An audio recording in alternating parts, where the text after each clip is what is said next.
got a chance right now. Not now or ever.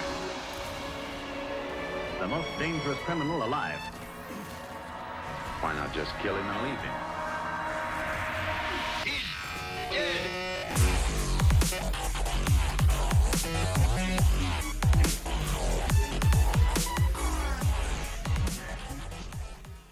Alright, what's going on, guys? Today I'm going to show you the gear for my melee Black Widow build that I'm going to be using for the upcoming Cloning Labs. Now, starting off with the melee piece, I'm using this Faultless Vibranium Payload piece that I got from an offline date from the gear vendor in Wakanda. So if you want this piece, the offline date will be in the comments below. But anyways, the first perk, we have a chance that melee critical attack will activate a Vibranium Payload. And then we have signature attacks, inflict shock damage.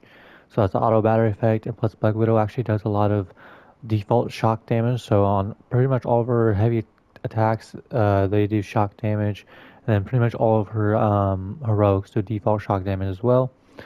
And then the third perk, we have a 300% increased heroic charge rate when invisibility is active, so that is pretty nice. And then for our range piece, I'm using this piece that I from the raid that has vibranium on a range, and then we have a faultless buff, which gives us a chance that immediately critical attack will gain a damage buff, increasing our damage output while active. And then for our defensive piece, I am using this piece that I also got from the raid. We mainly use this piece for the second perk, which has Reverberation Breaker, which inflicts 25 additional damage to enemies afflicted by any vibranium status effect.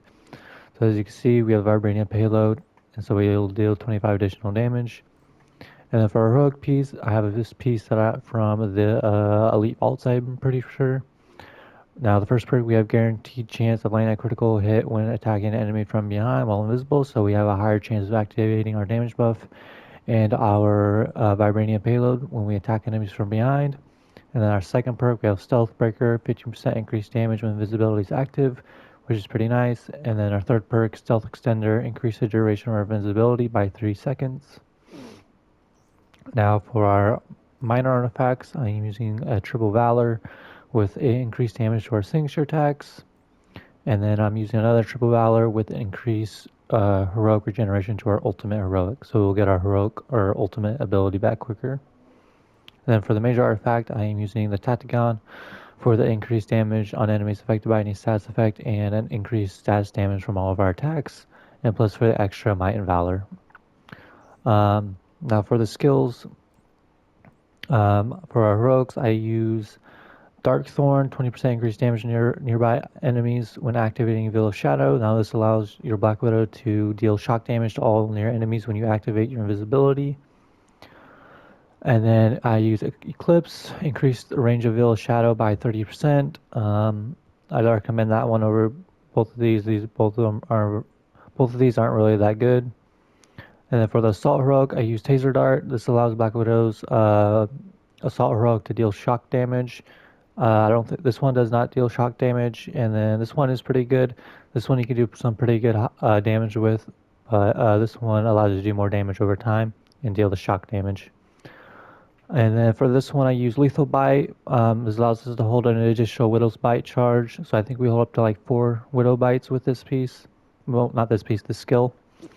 And then for Ultimate, I am using increased damage of Widow Bite while Overcharge is active by 20%. And then I use the Indomitable Force, increase the damage resistance to 30%. So this is pretty much just for some extra defense, pretty much some extra resistance and stuff like that. And then for our Mastery, I am using Overcharge Critical. This increases our critical attack damage while overcharged by 15%.